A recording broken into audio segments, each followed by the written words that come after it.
মৃত্যুর আগে 3টি কাজ করে যেতে পারলে মৃত্যুর পরও মানুষের আমল নামায় তার হিসাব সওয়াবের অ্যাকাউন্টে সওয়াব যোগ হতে থাকে। 3টি আমল নবী করিম সাল্লাল্লাহু আলাইহি ওয়াসাল্লাম বলেছেন, ইদা মাতাল ইনসান, মানুষ যখন মারা যায়, ইনকাতা আনহু আমালুহু, তার সমস্ত আমলের দুয়ার বন্ধ হয়ে যায়, ইল্লা মিন সালাস, তবে 3টা আমলের দুয়ার মানুষ মারা গেলেও বন্ধ হয় না।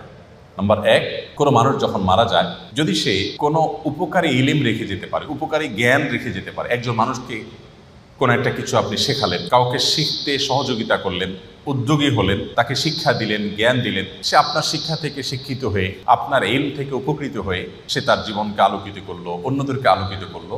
তো এই ধারা যতদিন চলতে থাকবে, আপনি এটার প্রতিষ্ঠাতা এবং ফাউন্ডার হিসাবে আপনার আমলনামা আল্লাহ তাআলা সওয়াব দিতে থাকবেন। এটি গুরুত্বপূর্ণ একটা পয়েন্ট।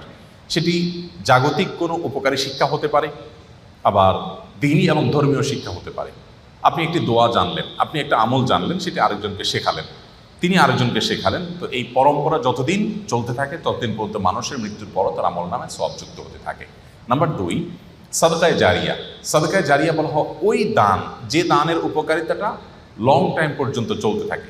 আমরা সাধারণত ওয়ান টাইম দানে বা এককালীন দানে অভ্যস্ত, অথচ দানের জন্য আমাদের সবচেয়ে বেশি লক্ষ্য রাখা উচিত কোন দানটা সবচেয়ে বেশি লাস্টিং করবে, অর্থাৎ যেটার উপকারিতা দীর্ঘমেয়াদে থাকবে।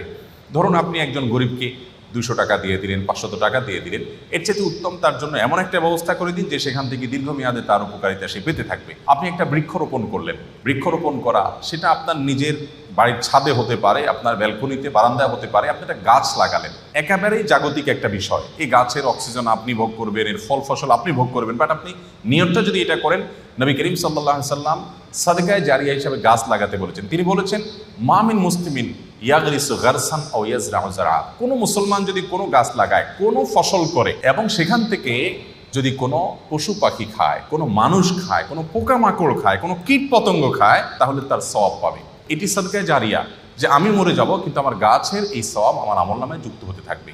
আমি যদি 2-4-10,000 গাছ লাগিয়ে যেতে পারি, 200-400 গাছ লাগিয়ে যেতে পারি, তাহলে সেখান থেকে কিছু গাছও যদি টিকে যায়, এবং যতদিন টিকবে মানুষ অক্সিজেন পাবে, ছায়া পাবে, ফসল পাবে, ফল পাবে, মানুষের মৃত্যুর পর এই আমলটার সওয়াব যেতে থাকবে। তো এই সাদকায়ে জারিয়া, আমি একটা মসজিদ করলাম, একটা মাদ্রাসা করলাম, একটা স্কুল করে দিলাম, আমি একটা হাসপাতাল করে দিলাম, অথবা এত বড় লেভেলে করতে পারছি না, আমি যতটুকু পারি ততটুকু করলাম, তো এটা আমার মৃত্যু পরবর্তী জীবনে অনেক বেশি উপকার আনবে।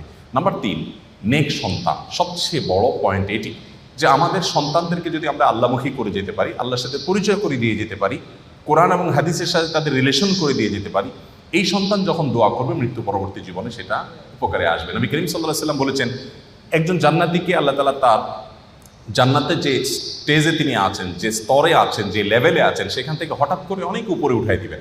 দেওয়ার পর জান্নাতি বলবে, আল্লাহ আমাকে এই স্তর থেকে এত আফার ক্লাসে নিয়ে যাওয়ার কারণটা কি? আমি তো এখন আর আমল করে নিজের মর্তবা মর্যাদা বৃদ্ধি করার কোনো সুযোগ নেই।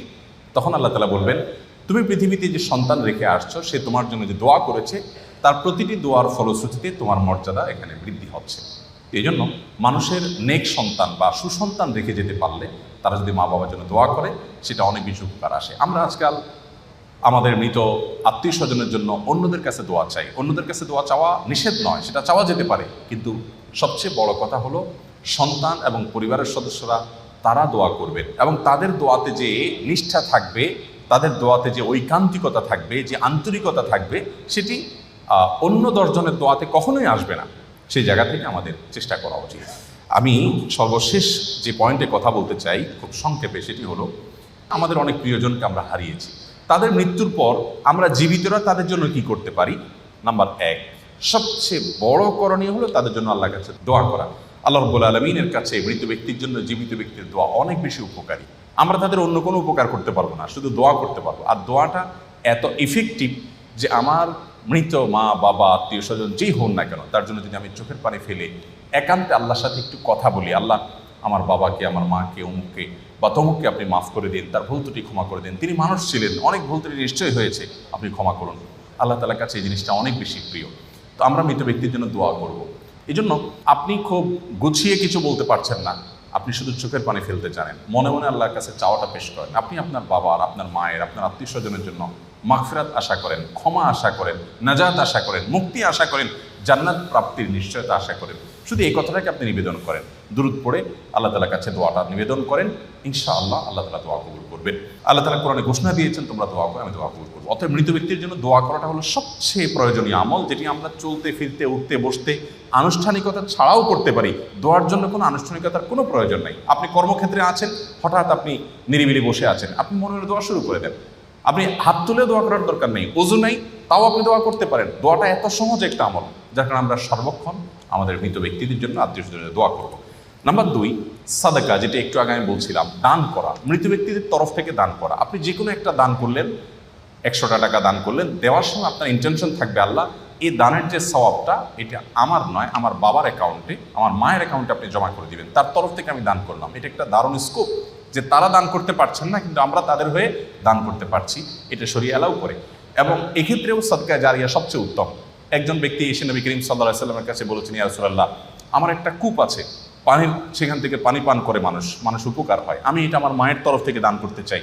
নবীজি বললেন, অবশ্যই তুমি করতে পারো, সে সুযোগ আছে এবং এর সওয়াব তোমার মায়ের অ্যাকাউন্টে জমা হতে থাকবে। বিধায় আমরা আমাদের মৃত ব্যক্তির তরফ থেকে দান করতে পারি। বিশেষ করে দানের একটা অংশ আমাদের সবসময় থাকা উচিত আমাদের বাবা মাকে যারা আমরা হারিয়েছি, যাদের কাছে আমাদের চিরঋণী আমরা, তাদের জন্য আমাদের দোয়ার একটা অংশ, দানের একটা অংশ থাকবে। দেওয়ার সময় নিয়ত থাকবে, আল্লাহ এই টাকাটার সওয়াবটা আমি তার জন্য দিতে চাই। তার জন্য দিলে আল্লাহ তাআলা আপনাকেও মাহরুম করবেন না ইনশাআল্লাহ। নাম্বার 3, হজ এবং উমরা। তবে দানের ক্ষেত্রে আমরা একটু আগে যে বলছিলাম, স্থায়ী দান হলে সেটা ভালো, কোনো স্থাপনা তৈরি করা, এমন কিছু করা যেটা দীর্ঘমেয়াদে থাকবে, সেটি। 3 নম্বর আমল হলো হজ এবং উমরা। মৃত ব্যক্তির তরফ থেকে হজ উমরা করা যায়। আমাদের প্রিয়জনকে আমরা হারিয়েছি, তার তরফ থেকে আমি চাইলে হজ করতে পারি। আমার নিজের হজটা যদি হয়ে যায়, তাহলে তার তরফ থেকে আমি হজ করতে পারি, তার তরফ থেকে আমি উমরা করতে পারি। জাস্ট আমার ইন্টেনশন থাকবে আল্লাহ এই উমরাটা ওনার জন্য, এটার সওয়াবটা আমি ওনাকে দিতে চাই, এটি করা যায়। এবং নবী করিম সাল্লাল্লাহু আলাইহি ওয়াসাল্লাম সম্পর্কে একাধিক সাহাবী জিজ্ঞাসা করেছেন কারোর বাবা, কারোর মায়ের জন্য, যে আমি তাদের তরফ থেকে হজ করতে চাই। নবী সাল্লাল্লাহু আলাইহি ওয়াসাল্লাম এটাকে অ্যালাউ করেছেন, বলেছেন হ্যাঁ তুমি এটা করতে পারো এবং সওয়াব তিনি পাবেন। চতুর্থত যে আমলটি করতে পারি তা হলো রোজা। বিশেষ করে কোনো ফরজ রোজা যদি তারা না রেখে থাকেন, আপনি তার রোজাগুলো রেখে দিতে পারবেন। মান্যতের কোনো রোজা থাকলে সেগুলো আপনি রেখে দিতে পারবেন। বুখারী এবং মুসলিম সহ বিভিন্ন হাদিস গ্রন্থ দ্বারায় মৃত ব্যক্তির তরফ থেকে রোজা রাখলে এটি তার উপকারে আসবে, সেটি প্রমাণিত হয়। অর্থাৎ তার তরফ থেকে আমরা রোজা রেখে দিতে পারি। নামাজের বিষয়টা নিয়ে স্কলারদের মধ্যে পার্থক্য আছে, যে আমরা 2 রাকাত নামাজ পড়ি, তার সওয়াবটা তাদেরকে দিতে পারি কিনা। তবে কোরবানির বিষয়টি বিভিন্ন হাদিস থেকে সুস্পষ্টভাবে প্রমাণিত, যে আমরা কোরবানি মৃত ব্যক্তির তরফ থেকে করতে পারি। আমি নিজের কোরবানিটা করলাম, পাশাপাশি আমার মৃত আত্মীয় স্বজনের জন্য তাদেরকেও শরীক করলাম, তাদের পক্ষ থেকেও কোরবানি করলাম, এটিও করা যায়।